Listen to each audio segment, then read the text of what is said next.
last time. Hey, yo, what's going on, guys? Your boy Pony Montana, and in this video, we're going to be going over a very, very good blitz that could potentially end up being one of the meta blitzes in Madden 23. Now, before I get into it, if you guys are new to the channel, do not forget to hit that subscribe button. Subscribe.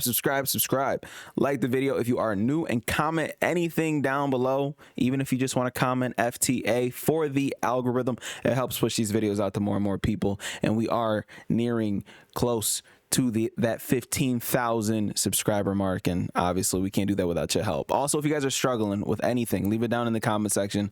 It makes it easier for me to make these videos if I have something to actually go off of. Now, today, we are going to be coming out of the 5-2 normal formation, and you can find this formation in only 3 different playbooks: the 49ers, the Jets, and the multiple defense. The multiple D defense.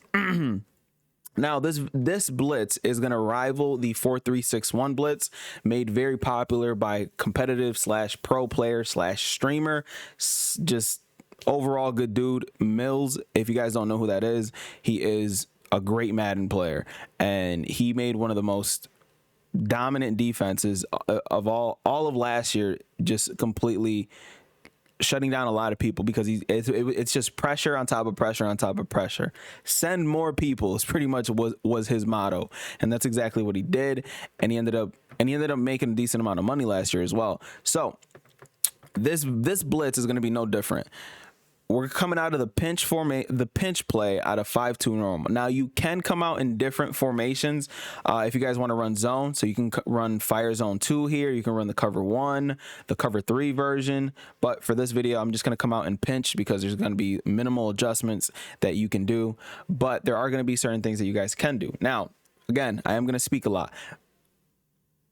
For your substitutions, the only thing that I'm going to suggest here is in this position here, the right end and the left end, I would like for you guys to have some linebacker here, someone who can catch, someone who can potentially, you know, play that dual position like a Michael Parsons. If you guys are playing Madden Ultimate Team, they dropped a new Lawrence Taylor. That guy would be good in this situation. You want a lot of speed, but you want also the potential chance to sit there and bring those guys back to actually drop back in coverage, and I'll showcase why. Now, for this video, I'm going to leave the defensive ends there simply because we are just running a blitz video. So, and then for your coaching adjustments, you're going to need to have your auto alignment set to base. You don't want it as to man or default. You want it as to base, simply because it will change your linebacker's alignment depending on where you are set for your defense. And then auto flip defensive play call, you can have that on or off. It doesn't matter. I like to have it off sometimes, simply depending on which kind of blitz I'm sending. So for this video, just for you guys, because I know most of us have it on, I'm just going to leave it on. So on the offensive side, we're going to call mesh posts, and on the defense, we're simply going to call pinch. And then as soon as you come out of the huddle, you're going to shift your D line whichever side the running back is on. So if you guys see that the running back is on the left side here, you're going to take the line and you're going to shift them that way. If the running back was on this side, you're going to take the line and you're going to shift them that way. Shout out to my squigglies, because those look damn near perfect. So we're going to shift our line that way. Then we're going to set the blitz up. And it does not take too long, but you do have to be good with your quick adjustments, or else it's going to be very, very frustrating for you guys to get your defense set up properly. So the way this is going to work is we're pretty much clogging up that gap with 3 different players. Our user, and as you can see, he fell down here. If he doesn't fall, then the blitz comes in even crazier. Now, he got bulldozed by his own defensive tackle, and that's perfectly fine, because the blitz still ended up coming in. It still ended up coming home fast enough for us to get a sack here. And the reason why we shift our D-line to that same side of the running back, because if he doesn't block, then we're going to get a free release here. Boom. Free release straight to the quarterback. Quarterback can't do anything. And that's one of the reasons I want an outside linebacker there, simply because it's just more speed on the field for you to play with. Now, we're gonna go over the blitz a couple times, but I do want to talk about the alignment of the linebacker. You see how he kind of moved into this gap here. This is where you typically want him for this blitz. You want him in this gap because it creates crazy gap pressure with these guys here, and it's going to make it so that the blitz comes in a little bit more consistent, and he won't be bulldozed by that defensive tackle anymore either. So as you can see, the blitz comes in fairly fast. Anything that comes in with the defensive ends being the ones to come in, it's gonna create a lot of pressure no matter what. So we have two different variables that create pressure here, and it's the clogging of the gap with three different players, because potentially this guy here ends up sometimes getting a free release to the quarterback as well. So we end up having two people coming in free. So now let's go over it 2 times for those of you guys who are intermediate players, and 1 time for those of you guys who are brand new and need step-by-step instructions. So what we are going to do is, as soon as we come out of the huddle, we're going to blitz our linebackers, and then we're going to shift our D-line over to whichever side the running back is on. Then we're going to press. Now, I like to do this all pretty much in the same pace, like just as fast as possible.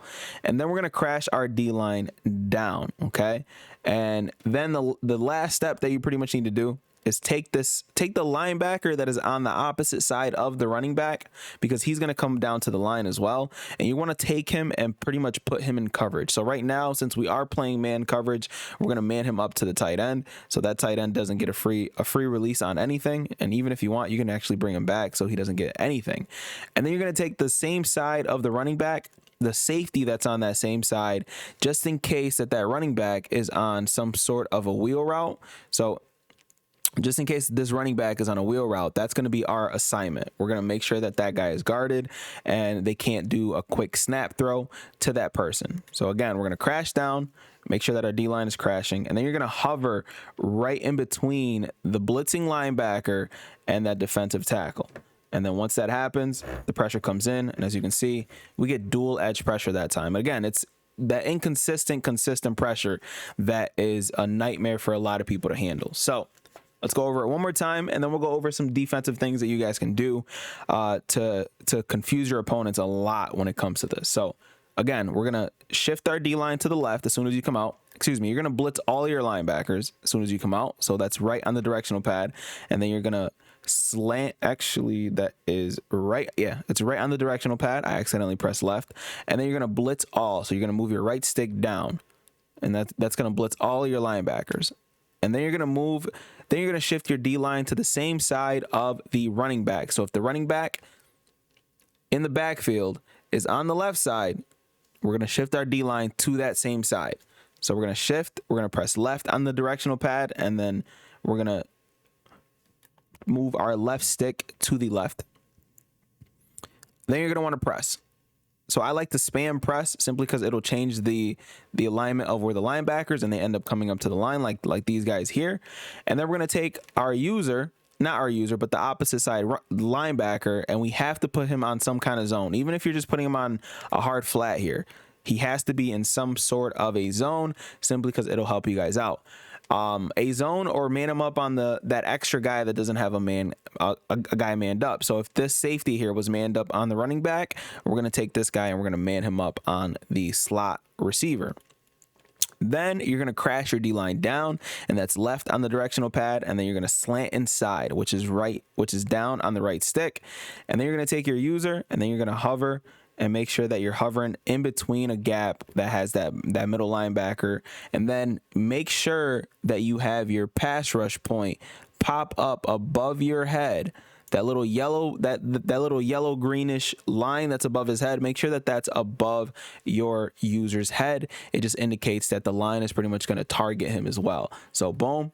And then after that, and as you can see, look at the crazy gap pressure and edge pressure that we get when it comes to this.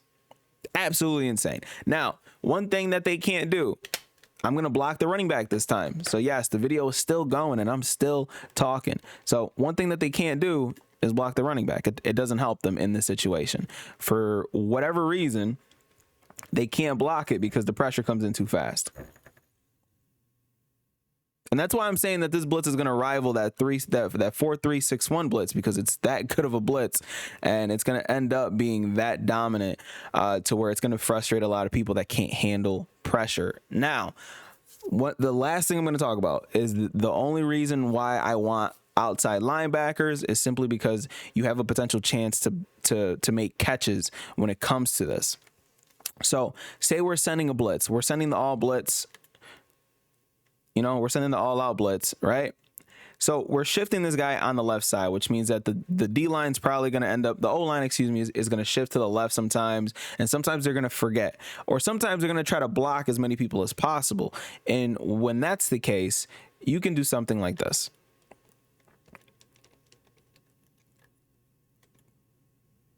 But you do have to be a little bit decent with your quick adjustments, because now we're not sending that many people. We're only sending, you know what, we can even take it a step further and move this guy and move him in. So now he's in a seam flat, and you could just do so many different things. And now we have a bunch of different zones out on the field, while this guy might be confused and he's blocking the extra people. And when that happens, that means that you're doing your job in confusing the offense as much as possible. Yes, I know that the guy in the flat was open. We weren't trying to guard anything. I'm just simply showcasing that this is a very good defense to pretty much disguise these heavy blitzes, because that's what a lot of people are scared of. That's what makes the dollar blitz so good. That's what makes the nickel over so good, is that as soon as those guys creep up to the line, you have to account for them blitzing you on first, second, third, or fourth down. You have to account for all of that, so you have to adjust to that, especially a blitz that is coming in clean against a blocking running back. So even if I'm blocking my running back and I think I'm safe and I'm sending everything, but I'm still getting enough pressure to come in against a blocked running back like that, as fast as that, they have to start accounting for that. They have to. It doesn't matter how many people we're sending. They have to account for the fact that they can't just block their running back. And then once that happens, they're going to have to sit there and motion block someone else. And then all of a sudden, they only have 3 routes out on the field, and poor accuracy, under pressure, inaccurates happen, and your defense just starts becoming more and more and more dominant. This is the 5-2 blitz that could potentially become meta. If you guys run this, let me know. Let me know how it works. I've only ever really heard of one other person running this at a high level, and his name was some Serious, who was the former Titans club champion, I believe, and he used to run it at a very high level, but that was like 2 years ago. So hopefully this could get a little bit of traction in Madden 23, because it does seem like it's a very, very good blitz, and I'll be testing it out myself online. It works online, but you know, you have to face good competition to know if something is actually good, or if something is just, you know, good against bots or casuals. Now, hopefully you guys appreciate this video, enjoy this video. I will see you guys in the next one. If you guys need anything, leave it down in the comment section. Like, subscribe if y'all are new, and I'll see y'all in the next one, man. As always, 2 fingers, deuces, and peace out, you guys.